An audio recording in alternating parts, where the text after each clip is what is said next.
So a few years ago, I was walking on the street in Newcastle, England. I'd been invited there to give a talk.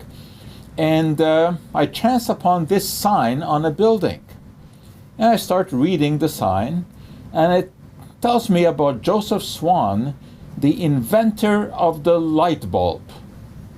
I said, gee, we almost think, what on earth is this? Didn't Edison invent the light bulb? Well, that started me on a journey. Turns out Edison did not invent the light bulb.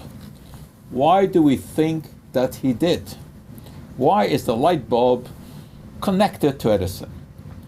Because he took an idea and he brought it to fruition. In fact, Joseph Swan, chemist, physicist in England, about 30 years before Edison was already experimenting with light bulbs, and he had hit upon the idea of taking some sort of filament, putting a current through it, and closing it in a bulb, and he had a light bulb. The only problem was that he didn't have a good enough vacuum pump. Couldn't suck out all of the air, so the filament reacted with the remnants of oxygen in there and burned. But he wrote this up, and there was an article about this in Scientific American. Edison read that article, and he thought, gee, maybe I'll give this a try. And this article, Swan had described how he had carbonized some paper, heated it in an oven to a high temperature, and that served as a filament in his light bulb, but it didn't last a very long time. Now, Edison himself had been working with filaments before. He had tried metals. The only one that worked was platinum, but that was way too expensive to use. And then he read this article about Swan and the carbonized paper. And that started him on a new project. He tried all kinds of materials, heating them to high temperature to carbonize them. He finally hit upon some bamboo. He took strips of bamboo and he heated them in an oven to high temperature and came up with a carbonized version. And here is a replica of his original light bulb. It's hard to see, but there's a very thin filament in there, and that filament was made by taking small pieces of bamboo, heating them to high temperature. And that light bulb could work for about 1,200 hours, and that made commercialization possible. But of course, what Edison became famous for was the introduction of a whole network whereby electricity could be supplied to homes. So he didn't really invent the light bulb, but Edison did make it practical. But he did something else, something that I never thought about until now. He actually invented carbon fiber, because that's what that filament really was, carbon fiber.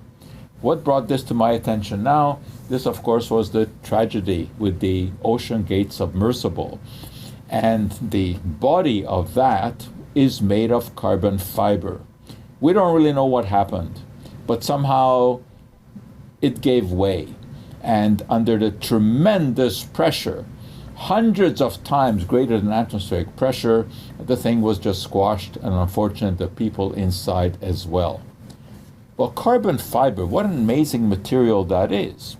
Because when you heat some material, which is carbonaceous material, whether it be paper or polyester or polyacrylonitrile, you heat it to a high temperature, you drive off all the atoms other than carbon. And those carbon atoms then work themselves into a three-dimensional network like this, extending in all directions. And that gives tremendous strength to the material. And those fibers can then be woven into a fabric. Well, this isn't actually carbon fabric. I don't have any of that. It's expensive, but it would look exactly the same.